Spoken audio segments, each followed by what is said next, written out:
Hello beautiful souls, कैसे हैं आप सब लोग। आज मैं लेके आई हूँ एक PLR स्टोरी जो एक लेडी की है जिसकी लाइफ में कुछ ऐसी प्रॉब्लम्स थी जो ना डॉक्टर से सॉल्व हो रही थी ना किसी भी चीज़ से।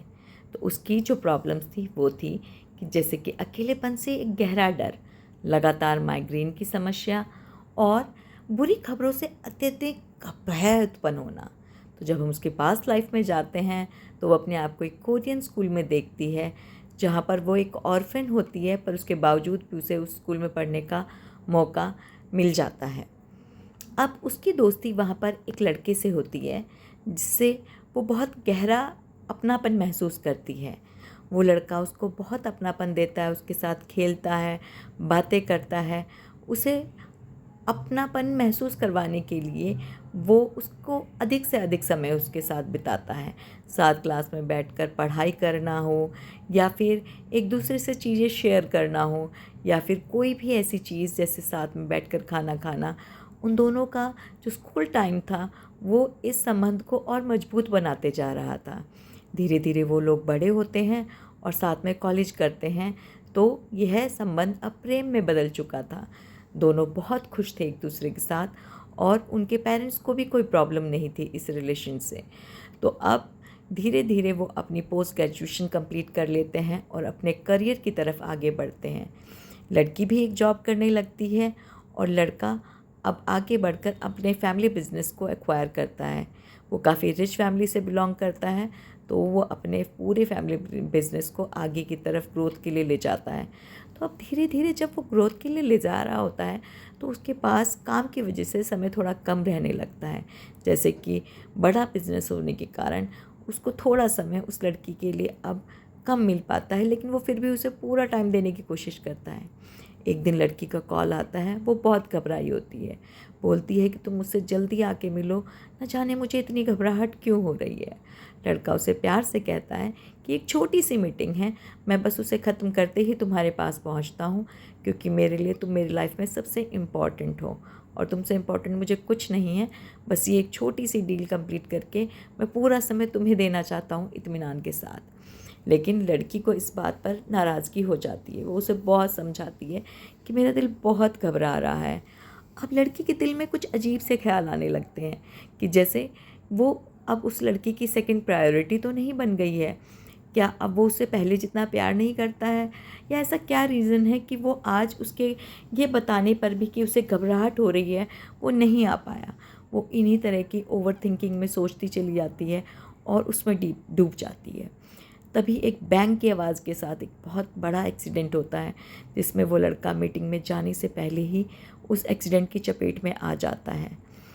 अब रेस्क्यू टीम उसको बचा तो लेती है और उसको फिर फटाफट जितना जल्दी हो सके हेल्प करने के लिए हॉस्पिटल में एडमिट करती है। हॉस्पिटल में उस लड़के को पता चलता है कि उसके सर पर गहरी चोट है, जिससे उसको बहुत दर्द महसूस हो रहा होता है और वो उस दर्द को बर्दाश्त कर रहा होता है, खुद को बहुत अकेला महसूस करता है। तभी डॉक्टर की पूरी टीम आती है, उसको बचाने की कोशिश करती है, परंतु वो लड़का नहीं बच पाता है और वो वहीं अपना दम तोड़ देता है। लास्ट कॉल देखकर उस लड़की को बुलाया जाता है। वो लड़की वहाँ पहुँचकर बहुत रोती है और वो फिर से एक बार अकेली हो जाती है, क्योंकि वही लड़का उसका आखिरी सहारा होता है। जब लड़का खुद को देखता है तो देखता है कि नीचे उसकी बॉडी है और ऊपर एक और तरीके से वो खुद को फ्लोट करते हुए देखता है। उसकी आत्मा उसी के ऊपर फ्लोट कर रही होती है, क्योंकि वो एक्सेप्ट नहीं कर पाता है कि उसकी डेथ हो चुकी है। ऐसा होता है बहुत बार। जैसे कि जब कोई आत्मा सेटिस्फाई होके जाती है तो वो एक फ्लेम के रूप में या किसी शांतिपूर्ण तरीके से निकलती है, पर जब कोई आत्मा अनसेटिस्फाई होती है तो वो उसी रूप में खुद को देखती है जिसमें उसकी डेथ हुई हुई होती है। तो हमने इन चीज़ों को बहुत ऑब्ज़र्व किया है कि जैसे पानी अपना जिस शेप में डालो वैसा ही शेप ले लेता है, ऐसी आत्मा भी उसी तरीके से अपने आप को देखना शुरू कर देती है। ये चीज़ें अब उसकी सॉल्व हुई कि उसको जो माइग्रेन था वो लास्ट बर्थ का वो पेन कैरी कर रही थी, जो उसको मरने के टाइम पर उसने फ़ील किया था। तो उस वही माइग्रेन उसको अब भी फ़ील होता है। वो अकेलापन जो लड़के ने महसूस किया खुद को, जब मरते टाइम वो अकेला था, उसके पास कोई नहीं था, तो वो अकेलापन उसको डराता है इस लाइफ में, इस लेडी को। और धीरे धीरे इसको इस चीज़ से निकाल, मतलब जब वो बुरी कोई एक्सीडेंट से रिलेटेड खबरें सुनती है, कोई भी बुरी खबर सुनती है, उसे सुना नहीं जाता, क्योंकि उसकी लाइफ का, पिछली लाइफ का ये ट्रॉमा रहा हुआ है। और हमारी भी लाइफ के कुछ ऐसे ट्रॉमास होते हैं जो हम आगे कैरी फॉरवर्ड करते हैं, तो वो हमारे लिए दिक्कत हो जाती हैं। आज की पीएलआर स्टोरी यही ख़त्म होती है। Thank you so much. अगली स्टोरी या किसी और वीडियो के साथ मैं आपको फिर मिलूँगी, लेकिन हमें अपनी लाइफ को हमेशा अच्छा समझना चाहिए, हमें ग्रेटिट्यूड पे करना चाहिए उन सभी चीज़ों के लिए जो आज हमारे पास हैं, और जो चीज़ें हमारे पास नहीं हैं उन चीज़ों के लिए हमें ये नहीं सोचना चाहिए कि क्यों नहीं है, क्योंकि शायद हमारी लर्निंग उनसे कभी जुड़ी ही नहीं है। इसलिए हमें सिर्फ उन चीज़ों पे फोकस करना चाहिए जो हमारे लिए बनी हैं। और ऐसी बहुत सारी कहानियाँ हैं जो अपने पिछले बहुत सारे डर और बहुत सारी चीज़ें कैरी फॉरवर्ड करती हैं।